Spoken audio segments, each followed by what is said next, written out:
আসসালামু আলাইকুম প্রিয় দর্শক, অন্য মঞ্চের আলাপচারিতায় আপনাদের সকলকে আমন্ত্রণ জানাচ্ছি। প্রিয় সুধী, যে যেখান থেকে দেখছেন সবাইকে অনেক অনেক প্রীতি ও শুভেচ্ছা।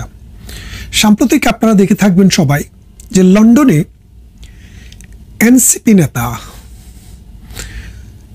এবং ছাত্র সমন্বয়কদের অন্যতম, যাকে ডক্টর ইউনূস আমেরিকায় নিয়ে পরিচয় করিয়ে দিয়েছিলেন যে জুলাই আন্দোলনের মাস্টার মাইন্ড, সেই মাহফুজুর রহমান বা মাহফুজ আলম লন্ডনে এসেছিলেন সাম্প্রতিক সোয়াস বিশ্ববিদ্যালয়, লন্ডন ইউনিভার্সিটির একটা অংশ, সোয়াসে একটি বক্তৃতা দিতে। ওই জুলাই আন্দোলন এবং তার ইম্প্যাক্ট, এই রকম একটা বক্তৃতা দিতে তিনি লন্ডনে এসেছিলেন। অনেক টাকা খরচ করে বাংলাদেশ হাইকমিশন সেটি অ্যারেঞ্জ করেছিল যৌথভাবে, এবং সেখানে তিনি বক্তৃতা দিতে এসে নাজেহাল হয়েছেন। তাকে এবং তার সাথে যারা ছিল তাদেরকে শেয়াল বিড়ালের মতো ধরে ধরে পিটাইছে। কাউকে কাউকে লাথি মেরেছে, কাউকে কাউকে চর থাপ্পড় মেরেছে, কাউকে কাউকে গালি দিয়েছে। এবং আপনি জানেন আরেকটা ছেলে, ওই যে বিবিসিতে টাকমাথা, আগে বিবিসির সাংবাদিক ছিল, সেও এখন বাংলাদেশ হাইকমিশনে আছে লন্ডনে, ওই দালালির পুরস্কার হিসেবে লন্ডনে বাংলাদেশ হাইকমিশনের মিনিস্টার হিসেবে তাকে নিয়োগ দেওয়া হয়েছে। তাকেও জনগণ যাচ্ছে তাই ব্যবহার করেছে।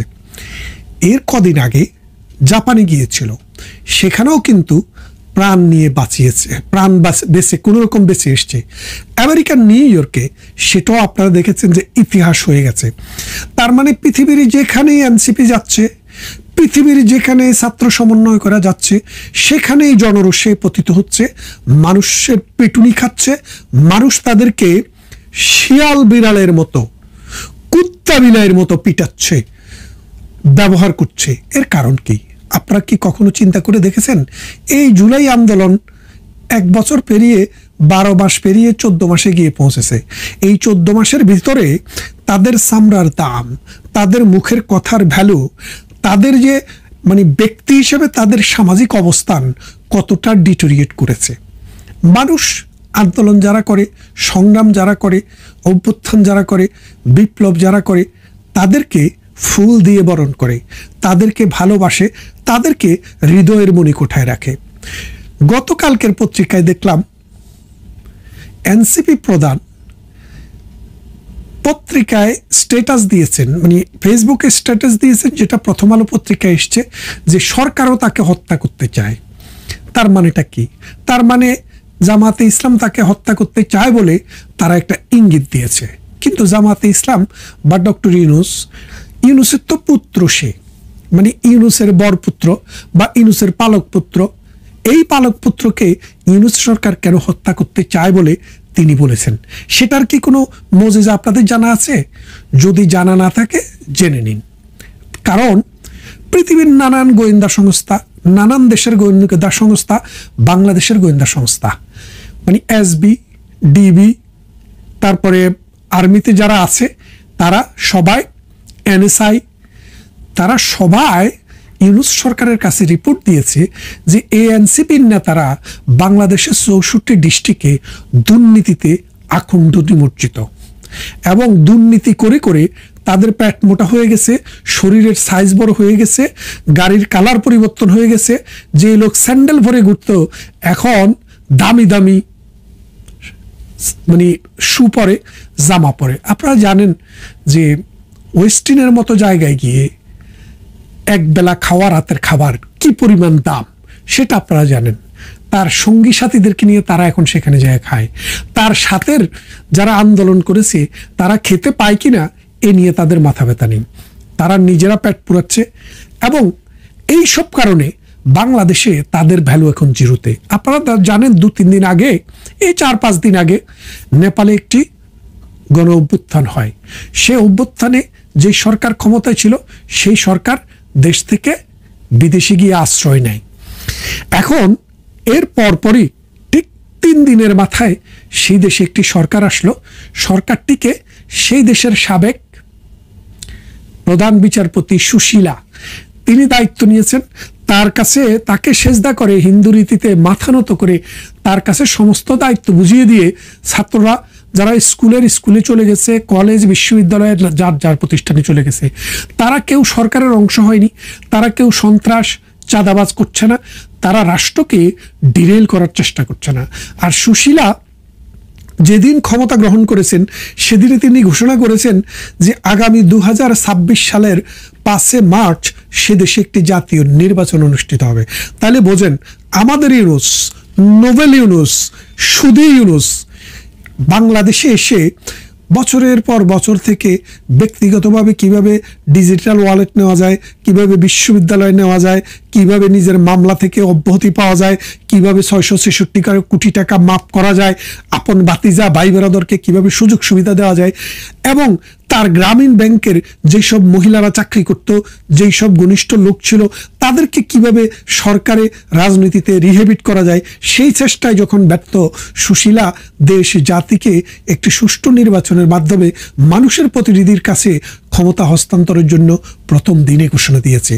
তাহলে এই মাহফুজরা ডক্টর ইউনুসের মাথায়, যেহেতু ডক্টর ইউনুসের বাসায় তিনি হচ্ছে মাস্টার মাইন্ড, এই ডক্টর ইউনুসের যত কিছু করছেন এই মাস্টার মাইন্ড হচ্ছে এই মাহফুজ। এই মাহফুজকে এখন যেখানে সেখানে পিটাচ্ছে। ডক্টর ইউনুসও লন্ডনে আসা যে শুভেচ্ছা পেয়েছেন সেটা সারা বিশ্ব দেখেছে। এখন মাহফুজের পালা। মাহফুজ না, ইউরোপে, আমেরিকায়, অস্ট্রেলিয়ায়, কানাডায় এবং জাপানে যেই যাবে তাকেই কিন্তু, এই যেই যাবে বলতে এই এনসিপির যারাই যাবে তাদেরকে জুতা পেটা করা হবে। কিন্তু দেখেন, আরো যে উপদেষ্টা আছে তাদেরকে কিন্তু কেউ অসম্মান করছে না, তাদেরকে নিয়ে কিন্তু কেউ মাথা ঘামাচ্ছে না, কারণ তারা সমাজকে কলুষিত করছে না, তারা মববাজি করছে না, তারা চাঁদাবাজি করছে না, তারা সন্ত্রাস করছে না। তারা কাজ করছে, অনেক কাজে কোনো না কোনো রাজনৈতিক দলের বিরুদ্ধে যেতে পারে, কিন্তু বাংলাদেশে এই যে মব কালচার সৃষ্টি করা, মব সন্ত্রাস সৃষ্টি করা, বাংলাদেশে দুর্নীতি করা, বাংলাদেশের সিস্টেমকে ধ্বংস করে দেওয়া, স্বাধীনতার 1971-এর মহান মুক্তিযুদ্ধকে কালিমালুপ্ত করা, মুক্তিযোদ্ধাদেরকে অসম্মান করা সহ হেন কোনো অপকর্ম নাই। দর্শন, তারপরে সন্ত্রাস, চাঁদাবাজি সহ সমস্ত অপকর্মের সাথে তারা জড়িত। বিশ্ববিদ্যালয়ে একটি নির্বাচন হয়ে গেল, দেখলেন বাংলাদেশ আওয়ামী লীগের ছাত্র সংগঠন ছাত্রলীগ নির্বাচন করতে পারেনি, কারণ তাদেরকে একটি নিষিদ্ধ সংগঠনের তকমা দেওয়া হয়েছে এই মাহফুজের প্রেরণায়। এই ডক্টর ইউনূস তারা এখন কি হয়েছে, এখন শিবিরকে ক্ষমতায় বসিয়ে দিয়েছে। এই যে দেখেন, একটা জিনিস খেয়াল করে দেখেন, একটা দেশে যখন সুষ্ঠু একটি গভর্নমেন্ট নাই, সেই দেশে নির্বাচন প্রথমে আসার কথা হচ্ছে জাতীয় নির্বাচন। সেই জায়গায় জাতীয় নির্বাচন করে এই যে ছোট ছোট বিশ্ববিদ্যালয়ের নির্বাচনগুলো করে করে তারা জানান দিতে চাচ্ছে তারাই দেশের কন্ট্রোলে। এই যে মনে করেন, গতকাল আমি দেখলাম জামাতকে ইঙ্গিত করে এই নাহিদ ইসলাম একটি স্ট্যাটাস দিয়েছে। সেখানে এই যে জামাতকে কেন ইঙ্গিত করে বলাটা, এটা হচ্ছে এক ধরনের বাউতাবাজি, ধান্দাবাজি। তারা সবাই জামাতের ছত্রছায়ায় বড় হয়েছে। জামাতের 3টা পণ চলছে, একটা জামাতের সাথে আছে, একটা এনসিপির সাথে আছে, আরেকটি এবি পার্টির সাথে আছে। এই 3টা পণতে জামাত খেলছে, বিএনপিকে বোকা বানাচ্ছে। আর বিএনপিও ফাউল গেম খেলতে খেলতে নিজেদের ভ্যালু, নিজেদের সামাজিক রাজনৈতিক অবস্থানটা এত নিচে নেমে গেছে যে কোনো একটা বিশ্ববিদ্যালয়ে এখন শিবিরের সাথে তাদের আর নির্বাচনে জয়ী হয়ে আসার কোনো সম্ভাবনা নাই। এমতো অবস্থায় এই এনসিপি নিজেরা দেখাচ্ছে যে আমরা তো জামাতের সাথে আমাদের সমস্যা আছে, জামাত ক্ষমতা আসলে আমাদেরকে এই করবে সেই করবে, জামাত আমাদেরকে সহযোগিতা করছে না, জামাত আমাদেরকে মেরে ফেলতে চায়। ওই হালান নিজেই জামাত। এটা হচ্ছে আওয়ামী লীগের যখন ক্ষমতায় ছিল কাদের ভাই, আমাদের সাবেক আমাদের বর্তমান সাধারণ সম্পাদক, ওই সময় সাধারণ সম্পাদক ছিলেন, এই কাদের ভাই বলেছিলেন যে দলে কাউয়া ঢুকেছে। কাউয়া বলতে তিনি যাদেরকে বুঝিয়েছেন, নোয়াখালীর ভাষায় কাককে কাউয়া বলে, কাউয়া বলতে তিনি বুঝেছিলেন যে এই দলের ভিতরে জামাত শিবির আলবদর রাজাকারের পুত্ররা, সন্তানরা ঢুকে গেছে। এটা পিউরিফাই করা দরকার, যার কারণে কাউয়া কাদের নামে উনারে নাম পর্যন্ত দিয়েছে মানুষ। অথচ তার কথাটি কত দার্শনিক তথ্য ছিল, কত সত্য ছিল, অবজারভেশনটা কতটা নির্ভুল ছিল, তবে তার দায় তিনি এড়াতে পারেন না। কেন এড়াতে পারেন না? কারণ তিনি যদি ব্যবস্থা তখন নিতেন, এই শিবিরের পরহাত যে এখন ঢাকা বিশ্ববিদ্যালয় জিএস হয়েছে, সে আওয়ামী লীগের জয়েন্ট সেক্রেটারি, ছাত্রলীগের জয়েন্ট সেক্রেটারি ছিল। এবং আপনারা জানেন জাহাঙ্গীরনগর বিশ্ববিদ্যালয় যিনি বিপি হয়েছেন, তিনিও কিন্তু ছাত্রলীগের পদধারী সদস্য ছিলেন। তিনিও এখন শিবির না হইয়া স্বতন্ত্র দাঁড়িয়েছেন। এবং শিবিরের যে একটা ক্যালকুলেশন, শিবির এক ধরনের সমঝোতার মাধ্যমে তাকে পাশ করে এনেছে, সেও শিবির।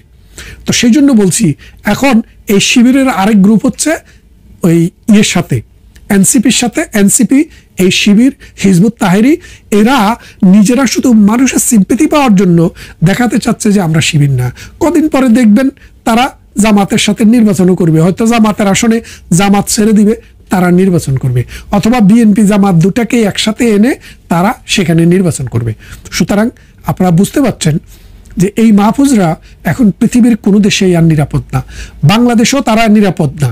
বাংলাদেশে যদি তারা এই আইন রাখতো, মানুষ, এই যে মনে করেন ছাত্রলীগের ছেলে, এই যে বরিশালের ছেলেটা তার বাবাকে, অসুস্থ বাবাকে দেখতে এসেছে, তাকে বাড়িতে ঢোকার আগেই নির্মমভাবে হত্যা করে, চিহ্নিত মানুষ সবাই জানে কারা মেরেছে, দেখেছে, রিপোর্ট আছে, টিভিতে ছবি এসছে, কিন্তু তাদের কোনো বিচার নেই। কারণ ওই লোক যে ছাত্রলীগ ছিল, আপনি যখন আপনার ক্ষমতা যেখানে আছেন, আপনি সেখানে মানুষকে বিচার করতে দেবেন না, বিচারে যেতে দিবেন না, নির্মমভাবে মানুষকে হত্যা করবেন। তখন আপনি যখন ঘরের বাইরে হবেন, যেখানে যাবেন সেখানেই আপনাকে আক্রমণ করা হবে। বাংলাদেশের বাইরে আপনি যেখানেই যাবেন, মিডল ইস্টে শ্রমিকরা থাকে, সেখানে রাজনৈতিক সমস্যা আসে, যার কারণে মিডল ইস্টে আপনারা বেড়ায় আসতে পারেন, হস্টস করে আসেন, কোনো অসুবিধা নেই। কিন্তু ইউরোপে যখন আসবেন, আমেরিকায় যখন যাবেন, জাপানে যখন যাবেন, অস্ট্রেলিয়া, কানাডা, নিউজিল্যান্ডে যখন যাবেন, তখন মনে রেখেন আপনাদেরকে প্রতিহত করার মানুষ সব জায়গায় মুক্তিযুদ্ধের সপক্ষের পতাকা নিয়ে দাঁড়িয়ে থাকবে। আপনাদের শিক্ষা হওয়া উচিত ছিল নেপালকে দেখে। নেপালের ছেলেরা সারা দেশের মানুষের কাছে ক্ষমা চেয়েছে, বলেছে আমরা আন্দোলন করতে গিয়ে কারো জীবন নাশ হয়েছে, কারো সম্পদ নাশ হয়েছে, কারো দুঃখ কষ্ট গেছে, আমরা সবার কাছে ক্ষমা চাই। এবং ক্ষমা চেয়ে তারা বলেছে আমরা আমাদের জায়গায় ফিরে গেলাম। কিন্তু তোমরা কোন জায়গায় ফিরে গেছো? টাকা বানানোর জায়গায়। টাকা বানাতে বানাতে বাপ দিয়ে বানাও, তোমাদের সচিবকে দিয়ে বানাও, ভাইকে দিয়ে বানাও। মাহফুজের ভাই অস্ট্রেলিয়াতে টাকা নিয়েছে, আমরা তো দেখলাম পত্রিকায় এসছে। তারপরে আসিফের বাবা কুমিল্লায় মানুষের কাছ থেকে টাকা নেয়, আর আসিফ সেই তদবির করে দেয়। এইরকম ভাবে যে কটা আছে সব কটাই চোর, বাটপার, বদমাশ। এই যে হাসনাত, সে বলতেছে, বলে যে আমার কয়টা বিজনেস আপনি জানেন? অথচ হাসনাতে ইউটিউবে লাইভে সে বলেছিল, মানে মাঝে মাঝে তার আত্মহত্যা করে মরে যেতে ইচ্ছে করে, শুধু ডাল দিয়ে খাওয়া, মানে খাওয়ার রুজি, মানে খাবার জোগাড় করার মতো ক্যাপাসিটি সম্পন্ন পরিবারের জন্মগ্রহণ তার হয়নি। এটা তার অন্যায় না? আমাদের মতো অসংখ্য মানুষ গরিব পরিবারে আমরাও জন্মগ্রহণ করেছি, কষ্ট, দুঃখ, অভাব, অভিযোগ আমরাও দেখেছি। কিন্তু ওই আমরা চুরি করি নাই, আমরা রাষ্ট্রের সম্পদ নষ্ট করি নাই, আমরা বাটপারি সিটিংবাজি করি নাই, আমরা কর্ম করে খেয়েছি। এই মাহফুজের এই হাসনাত, এই সার্জিস, তারা কদিন আগেও বিড়ি টোকায়া বিড়ি খাইতো, সেই লোক এখন কোটি কোটি টাকার মালিক। এই যে সার্জিস টেলিভিশনে এসে বলল যে আমার পরিবার এরকম 50টা গাড়ি, কেন 100টা গাড়ি দিয়েও নাকি তারা এই মানে র্যালি করতে পারে। তারপর তার ডিএনএ পুরো বাংলাদেশের মানুষ পরীক্ষা করে দিয়েছে যে তার পরিবার একদম সাধারণ একটা পরিবার, যেই পরিবার 100 লোককে খাওয়াবারও সামর্থ্য রাখে না, সেই লোক এখন বাদশাহ আলমগীরের বংশধর হয়ে গেছে। তো এমনিভাবে আঙ্গুল ফুলে যে এই কলা গাছ হচ্ছে, রাজনীতি বলেন, সমাজনীতি বলেন, অর্থনীতি বলেন, সব জায়গায় কিন্তু একটা সিস্টেম আছে, সিস্টেমেটিক ওয়েতে মানুষ সামনের দিকে এগোয়। কিন্তু এই সিস্টেমকে তোয়াক্কা না করে, রাষ্ট্রকে জিম্মি করে, রাষ্ট্রের মানে চরিত্রকে ধর্ষণ করে, রাষ্ট্রের সংবিধানকে পদদলিত করে, আইন, বিচার এবং শাসন ব্যবস্থাকে কক্ষিগত করে রাষ্ট্রকে যে দর্শন তারা করছে, এই বিচার এই বাংলার জমিনে টুডে অর টুমোরো আমরাই করে দেব। সবাই ভালো থাকবেন, কথা হবে অন্য কোনো ভিডিওতে।